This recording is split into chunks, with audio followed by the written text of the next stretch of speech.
60,000 آج کے دور کا 6 ارب سے زیادہ روپے بنتے بھائی. یہ سخی نانے کا پتر تھا یار. حسین ابن علی 60,000 دینار لاتے ہیں اور اسامہ کو دیتے, فرماتے اپنا قرض اتار لو.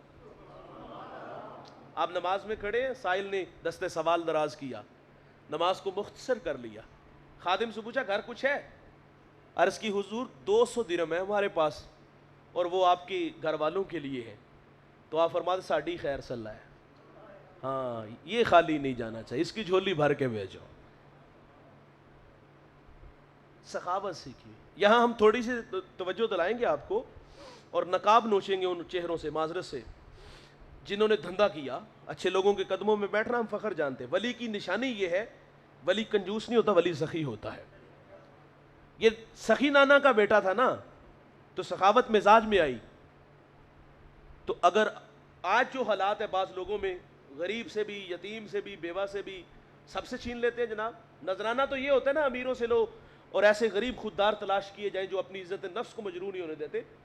یہ خدمت ان کی کرنی چاہیے تھی, یہ تو نہیں کہ اپنی کوٹھریاں بنگلے بنائے جائیں. علامہ اقبال کے ایک دوست تھے, پیر صاحب ملاقات کے لیے آئے, تو مرید کو بھی پتہ چلا میرے حضرت تشریف فرما ہے, تو وہ جا کر کے دکھڑا بیان کرتا ہے, حضرت 90 روپے کا مقروض ہوں, بیٹیاں جوان ہو گئی ہیں, کوئی دعا فرما دے, اللہ قرض سے خلاصی دے دے اور یہ فرض بھی ادا ہو جائے.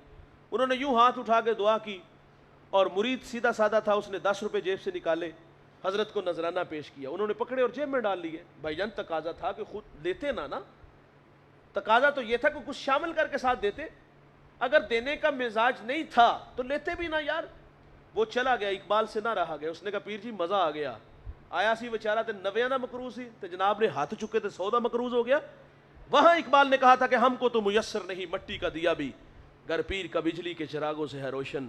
نذرانہ نہیں سود ہے پیران حرم کا, ہر خرقہ سالوس کے اندر ہے مہاجن. شہری ہو دیہاتی ہو مسلمان ہے سادہ, بتوں کی طرح پوچھتے ہیں کعبے کا برہمن. اور میراث میں آئی ہے انہیں مسند ارشاد, زاغوں کے تصرف میں عقابوں کا نشے من. اقبال کہتے ہیں کم باذن اللہ جو کہہ سکتے تھے رخصت ہوئے, رہ گئے قبروں پہ مجاور اور گور کن. اب تو لوٹ مار والا بازار شروع ہو گیا نا. تو شیخ حضرت امام حسین نے سخاوت اپنے نانا جان سے سیکھی. آخری بات اس پہ ہم گفتگو سمیٹ لیتے ہیں کیونکہ نماز مغرب کا وقت بھی قریب آ گیا. تو حضرت امام حسین نے اپنے نانا جان سے عزت سیکھا, تواضع سیکھی, انکساری سیکھی. آئیے اس پہ ایک بات سناتا ہوں. یار میرے نبی تو ایک سفر میں تھے تو کھانا بنانے لگے. ایک صحابی کہتے میں بکری ذبح کروں گا, دوسرے کہتے میں کھال اتاروں گا. حضور فرماتے کھانا بنانے کے لیے لکڑیوں کی ضرورت ہوتی ہے, میں محمد جنگل سے لکڑیاں کاٹ کے لاؤں گا. اور حضرت امام حسین رضی اللہ تعالیٰ عنہ سفر میں ہے, سریرا کچھ مساکین, اور آپ کا لقب ابو المساکین بھی تھا. مساکین زمین پہ بیٹھ کے کھانا کھا رہے تھے, تو وہ دوڑ کر کے گئے, حضرت آپ ہمارے مہمان نہیں بن جاتے. سواری سے اترے, زمین پہ بیٹھ کے ان کے ساتھ کھانا کھانا شروع کر دیا. اور جب کھانا تناول فرما لیے تو فرماتے میری آرزو کہ کبھی مجھے بھی خدمت کا موقع دینا. لاؤ نا مثال یار, غریب ترلے کر کے مر جاندہ ہے کہ حضرت ساڈے گھر بھی چکر لا جاؤ, ایتھے بھی کوئی برکت پہ جائے. اور دوسری طرف کوئی کال آتی ہے جناب, اور بلکہ وہ کلف لگے کپڑوں میں سیدھا اندر جا رہا ہوتا ہے, تو آواز آتی کسی کی ہم پیغام بھیجتے تو ہم خود ہی آ جاتے. مزہ تے نہیں نہ آیا یار, غریب ہی تے انسان ہی نا, انہوں نے سینے دے لے نا, انہوں نے بھی تے آرزو ہے نا کوئی ساڈے کول بھی آئے. وہ مسکینوں میں بیٹھ کے کھانا کھا رہے ہیں. میں ایک جگہ خطاب کے لیے گیا تو ایک کمرے میں 4 پائیاں تھی, 5-6 ہوں گی. ایک نمایاں تھی جس پہ اچھی چادر بچھی ہوئی تھی اور 7 تکیے لگے ہوئے تھے, باقی ویسی پڑی ہوئی تھی. ہم بھی جا کے وہاں بیٹھ گئے, وہاں تو جرت نہ ہوئی بیٹھنے کی, ظاہر ہے ہمیں سمجھ چل رہی تھی, حالانکہ میں بھی ان کا مہمان تھا. تقاضا تو یہ تھا کہ مجھے بھی وہاں ساتھ کہیں دونالی سائڈ سے بٹھا دے, لیکن میں بھی خاموش ہو کے سائڈ پہ بیٹھ گیا. اچھا تھوڑی دیر بعد 2-3 نوجوان آئے, انہوں نے کہا اٹھو جی 4 پائیوں سے. انہوں نے 4 پائیں اٹھائی ہیں, باہر رکھ دی. ہم وہیں کھڑے رہے. تھوڑی دیر بعد ایک شخصیت تشریف لائی ہیں اور وہ سیدھے اندر تشریف لے آئے ہیں اور 4 پائی پہ بیٹھے ہیں. جس طرح بادشاہ سلام حکم دیتے تھے نا پچھلے زمانوں میں کہ بیٹھ جائیں, ہمیں بھی انہوں نے حکم دیا زمین پہ بیٹھ گئے. اپنے برابر بھی نہیں بیٹھنے دیتے. اتنی رونت, اتنا تکبر, وہ اس کو بے ادبی سمجھتی ہیں. اور یہ باقاعدہ مشق اور باقاعدہ سکھایا جاتا ہے. میں رویے ہم سارا دن کہیں نہ کہیں آنا جانا ہوتا ہے پورے پاکستان میں، تو بعض یہ رویہ ہم اپنے یہ مشاہدات عرض کر رہے ہیں. ایک جگہ میں حاضر ہوا تو مجھے کمر کا مسئلہ ہے، میں کھڑا ہو کے تقریر نہیں کر سکتا، تو میں نے عرض کیا کہ سر ساتھ مجھے بھی پیر صاحب کے ساتھ ایک چھوٹی سی کرسی لا کے رکھ دیں تاکہ میں بیٹھ کے تقریر. مجھے انہوں نے بیٹھ کے تقریر ہی نہیں کرنے دی، انہوں نے کہا یہ بے ادبی ہے. آلدہ پلہ جے توں پھڑے آنا ڈھول بندے آ بول بندے آ لب کھول. اللہم صلی علی سیدنا مولانا محمد وآلہ وصحابہ بارک وسلم. اے اللہ جو کہا سنا ہم سب کو عمل کی توفیق عطا فرما، سب کو دارین کی سعادتوں سے مالا مال فرما، قدم قدم پر حسنات عطا فرما، زندگی شان کی موت ایمان کی عطا فرما، سب کی جولیاں رحمت و رضوان سے بھرپور فرما. علماء تشریف لائے سرپرستی فرمائی، امکانہ تشریف لانا قبول فرما، علم و فضل میں تقوی و عبادت میں برکت عطا فرما. صلی اللہ تعالی علی نبی الامین وآلہ وصحابہ.